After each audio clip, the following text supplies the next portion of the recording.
All right, let's talk about Ardeos. Okay, now we can have someone else jump on a tank, so I think things might go a little bit smoother.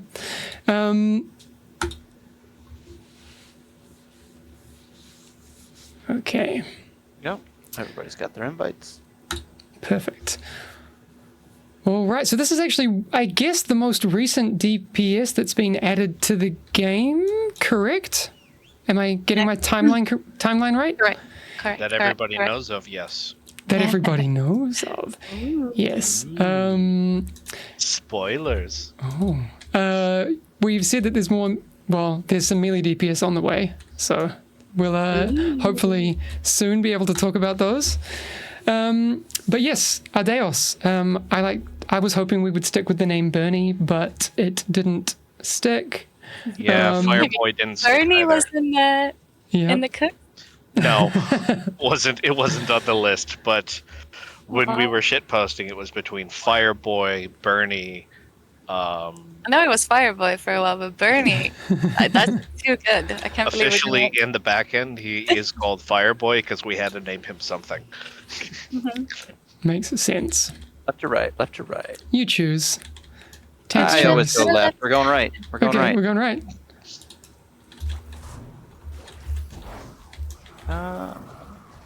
I will ignore the wisps. That is my play.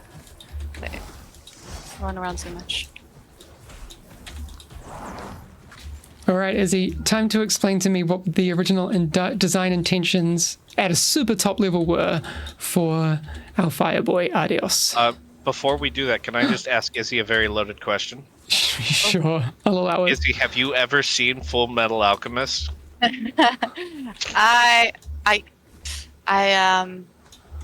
Yes, I have, but not that much because it's an overrated anime. Oh! Sorry, bros. Okay. I made it more loaded, so. Yeah, I was like,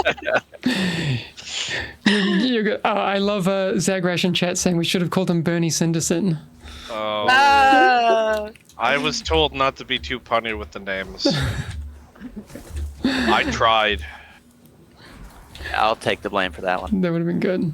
All right, so now we're up to the hot takes on anime portion of the show. Yep. Cool. That's That was it. So what was your question? I was setting up the because he feels like Roy Mustang to me. Yeah. No, we talked Oh about shit, that was me. Oh, good. I'm trying to pull slow enough that everybody can think and talk, while still I appreciate it. can't not speed run a bit. So Yeah, no, that's I'm just understandable. chain pulling a few things here and there. But I want to remember before your question, Paul, Amy, you asked something. What did you ask? I asked about the super top level original design intentions. Like when we sit down and we're like, hey, we want to do another range DPS, but not like Rhyme. Right. How does that first kind of meeting go? Where do you spend your time?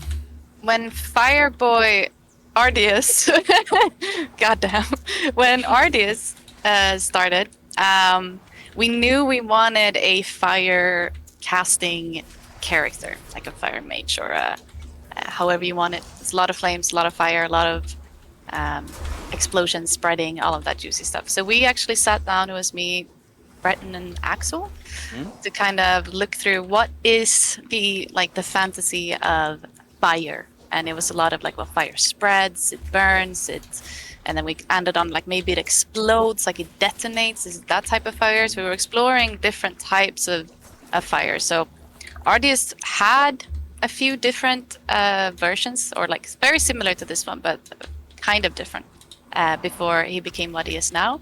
But we always knew we wanted to really focus on the explosion part, kind of like a detonation or demolition expert feeling, that kind of fire. I also want to add that I think as part of our design process, we really kind of also very early on, we talk very high level. What fantasies are part of this game and this genre? And, that's the starting point for a lot of these characters is okay, well, we know we want some kind of martial artist. What does that look like? What does a fellowship martial artist look like?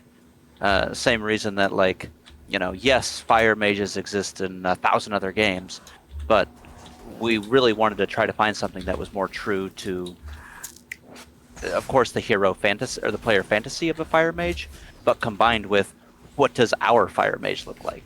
Yeah. That feels a bit different. Yeah, that's so cool.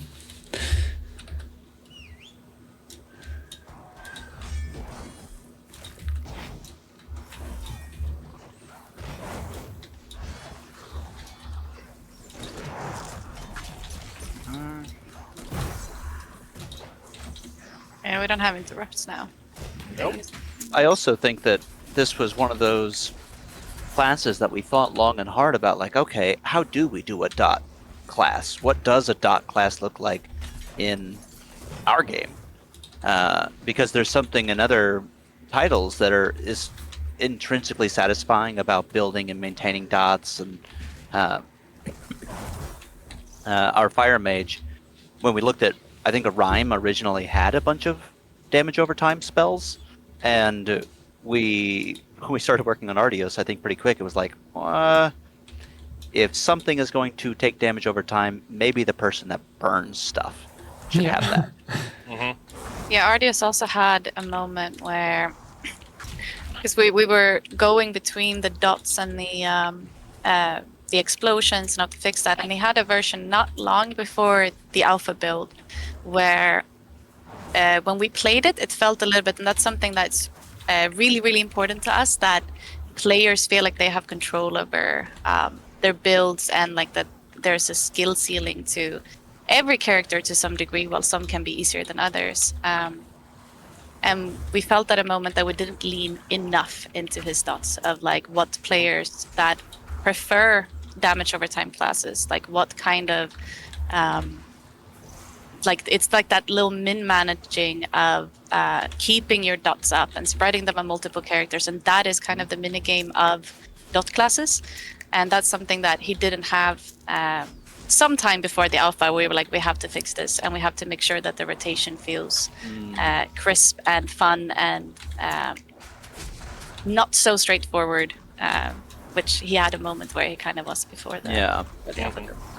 I also think we had some conversations early on as well, where we were trying to figure out, okay, we know we need a dot class in the game, and in a lot of ways we really think a lot about kind of the more hardcore players, but also we had to try to figure out as well, like, okay, dot classes are just fundamentally UI heavy classes, and maybe even now there are some ways we can improve some of that.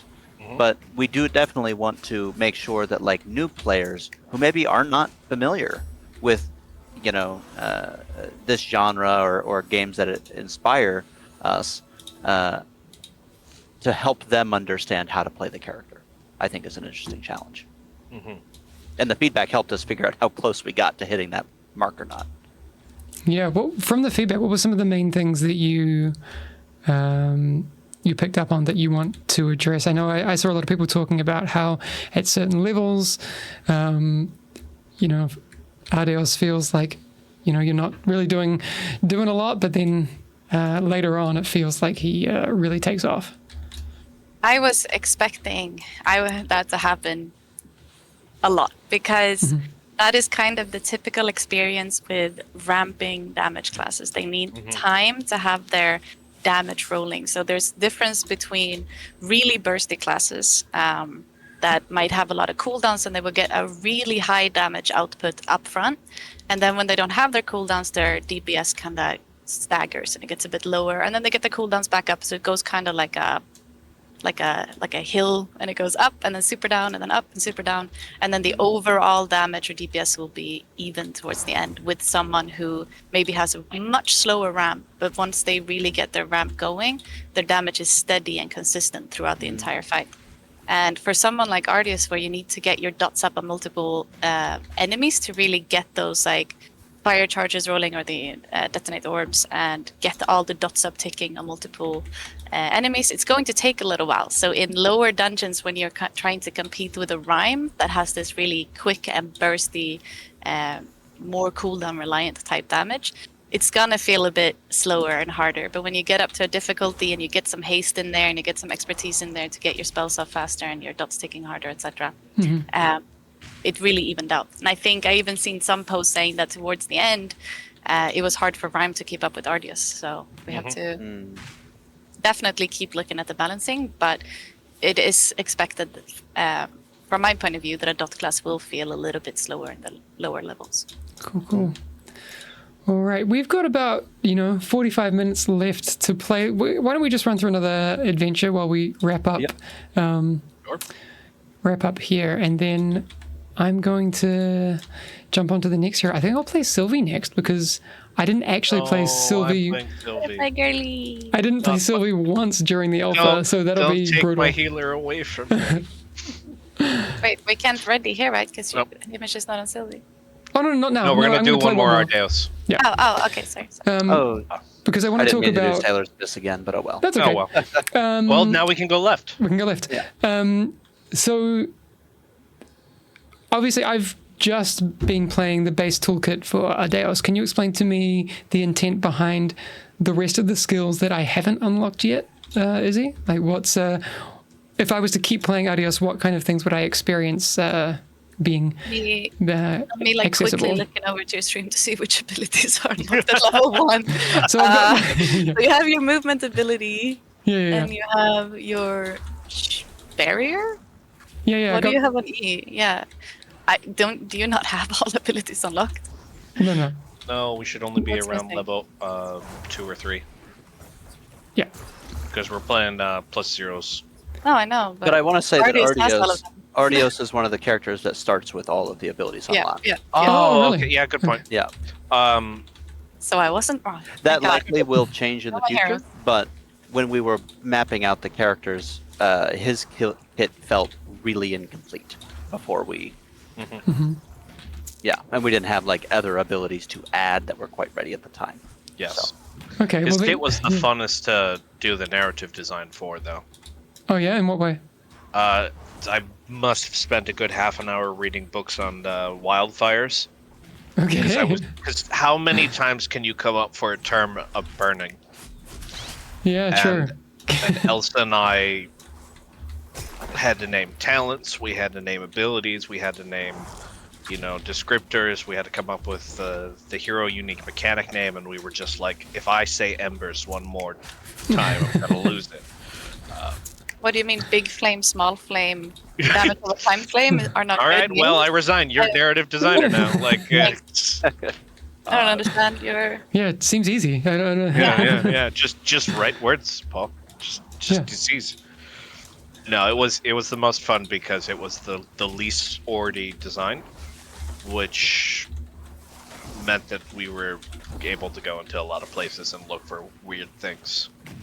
Cool. Nice. So, I mean, I'll use this opportunity to ask a little bit more about what's the future look like for Ardeos, even post-alpha? Izzy, what are you looking to add to the design, or what else might come into the toolkit? Well, we're going to take a time to kind of revisit all the heroes after we're done working on the new melee DPS that will come in. And I thought it was okay for me to say that because you said it, so. Yeah, no, I did it. That's fine. But we're definitely looking to see if there's anything missing in terms of rotation, like the base rotation, if there's more things we need to add to fill out like the rotation, but also are there damage cooldowns? Are there more things to kind of put in terms of damage? But we're also looking to see if it's needed to complete these really, really high level dungeons, like do we have enough crowd control? Do we have enough damage mitigations to help our healers? Because I think that's something that when you come up to a high level is really what makes or break that gameplay of being able to communicate with your team of like, I will use a stun on this target and then you will sleep that target, or you will use your defensive for that spell and I will use my offensive or whatever. Yeah. So that's kind of what we're looking to look at all the heroes, like what else in their toolkit will need, while also making sure that Give me a minute to they get all aggro down feel here. unique from one another, so we don't have just like 16 single target stuns, because that would be kind of boring. Cool.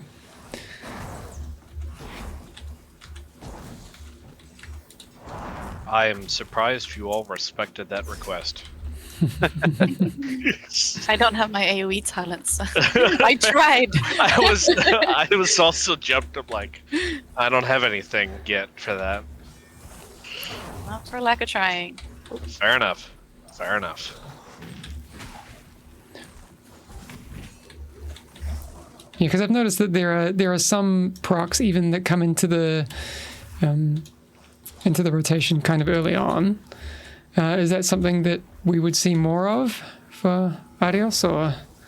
So when we create heroes, differentiating what should be a default like passive proc that the hero always have and what should be a talent is definitely something that has required a lot of like shoot from the hip and playtesting of what feels good, because we don't want a character to feel too stripped that it's boring when you first pick it up, while also having interesting choices in terms of like procs and cool things that happen from talent options. But it's definitely something we'll keep looking at and take in feedback to see what he's missing or what he could benefit from.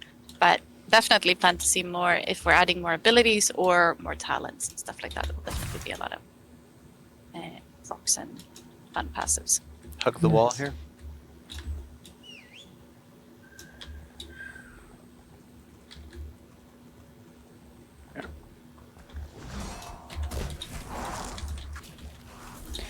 I want to share a little bit, and let me know if this is over speaking, Hamish. Okay. About the boss in this dungeon, have we? No, I was actually going to say there's maybe some changes coming there. From what I can see from Johan's screen when I'm looking over that way. Yes. So let's talk a little bit about that. Yeah. So the Archbishop here was actually always intended for another dungeon. And we knew this space. We had this fantasy built out of the Cadavrians. They're kind of our undead faction. What are they doing here? What is this place?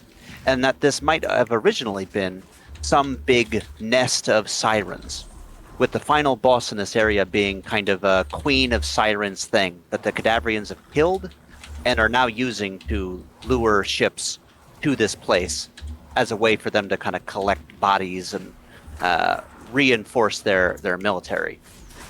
So that was kind of high level, the fantasy, and so we ran out of time to really get the Siren boss fight really feeling great. So we ended up taking the Archbishop from another dungeon and just popping him in here and doing some small changes. But thematically, like, it always seemed kind of odd maybe.